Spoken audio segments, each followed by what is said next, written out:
大家好，我阿傻，今天来分享一下 PoE2 这季玩的流派武圣的纯电死巨碎击。死巨碎击是这季新出的手套金句飞掠上自带的技能，需要吸杖才能使用。这技能的特色是在扑杀目标后，会再打出一次2000多%的大范围震波。而这次新出的升华武圣能够产出可以被扑杀的钟，因此只需要追着钟去敲，就能不停的打出爆炸性的伤害。而刷图时也不太需要追着钟跑，因为第一下打击可以冲到目标周围。而大范围的移动后，钟高几率会出现在脚下，往怪的身上冲后就能顺势打到钟，进而引发震波。只有留在原地打机制或是 BOSS 时，需要稍微去留一下钟生成的位置。除了死巨碎击以外，其他技能基本上都是纯真伤用。打王前变龙拿一下 buff， 王出来后一直 A 就好了，操作上还是挺简单的。如果已经转逆了的话，可以来试试。装备部分先来介绍最重要的手套，丁巨飞掠是这次新出的瞻望 BOSS 汤马主掉的。比较特别的是最后一条的渡鸦锁处，可以让我们在手套上多涂一个天赋。但说实在的，这条我不知道怎么来的，卖场上大部分都没有这条词。我猜是鉴定时就已经决定有没有这条了。如果有知道的人，可以在底下留言。还有一点比较特别的是，这手套原本扑杀目标后取得的是恐惧化形，是能够提升扑杀门槛。叠满后会发现白怪上全部都会有可以扑杀的蓝点，这时候你就可以随便乱杀，不用管钟了。而透过武圣升华转变为磐石之拳后，拿到的状态会变为压倒性恐惧，变成是增加额外的范围效果。叠满后震波基本可以炸到整个萤幕，两个都能玩。如果不点十拳的话，升华可以改成三软之道。我自己玩起来，两者不论在生存或者伤害方面都差距不大。我自己是比较喜欢转成十拳后的全萤幕爆炸。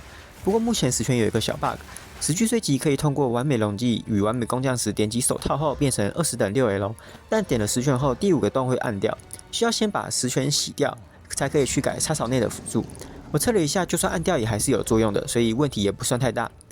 武器部分，由于变龙拿到的额外伤大部分都是电伤，所以我是直接走纯电的配置。基底用雷霆、邪恶、月神都可以。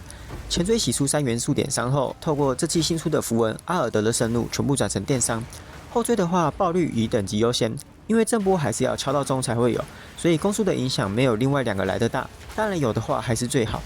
而众所皆知，电伤的特色就是大小伤差异非常大，所以这边我是搭配限制之令与辅助违抗2。在拿到伤害幸运的同时，还能完全不用去管魔力消耗。头盔的包围需求减少，记得要找4以上的，这样只要有钟出现，就能视为被包围了。不过这季武器是真的很难做，想要直接拿2元性也可以，但其实2条 T2.3 的长杖就够通关目前所有内容了，后续继续提升也都只是打起来会更爽而已。副手要直接用阿尔莫萨的来拿持续时间也可以，不过我喜欢用攻速快的，跳起来比较爽。激励找最快的真菌魔符，后缀可以找加力量或是减少能力值需求的。用金水上攻速后，再用右旋死灵加领主制造点2股，开出击中盛怒就完工了。前缀随便塞，反正不会靠龙去打输出。攻速快的同时，只要变龙挥3下，盛怒就满了，还挺方便的。项链的话，主要找近战技能等级，状况允许的话，就再加金魂多开一些光环。涂油的话，优先涂疯狂斗士，搭配包围可以直接拿到100% 的伤害。而死巨碎击是必中的，所以副作用可以直接无视。第2个要涂战斗亢奋拿攻速，或是一心多用拿冷却也可以。戒指主要找电点伤，其他就都是生命抗性还有闪避了。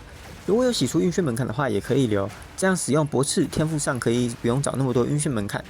符文比较重要的有头盔上的减冷却，可以增加钟出现的频率，还有胸甲的减诅咒效果，跟手套的增加感电幅度。其他想换什么都随便。魔水的话，因为主要技能都通过违抗去无视消耗了，这边就用拉维安加，让它自己慢慢回就好。技能部分稍微提一下就好，主力宝石大部分都是我自己打到的，一开始没有的话就直接像空无共鸣的算法一样就好。充能长杖可以不用带，我平常也很少在开，真的很闲才会去按。闪电之节跟灰烬之节选一个开就好，主要是辅助清图而已。天赋长这样，红线天赋1主要是拿去点持续时间，让龙的增益状态可以维持久一些。随机找额外电伤加冷却的，这没有什么人要，1T 就可以买得到。要注意冷却是要前缀的冷却，后缀的最高只有3%。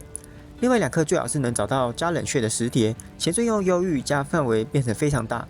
不过这珠宝也是挺难洗的，所以我目前也是先有啥就用啥了。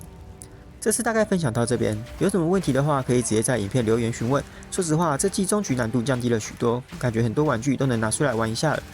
之后可能会再试着去玩一些比较奇怪的东西，如果真的能运作的话，到时候再分享出来吧。我是阿傻，我们下部影片见。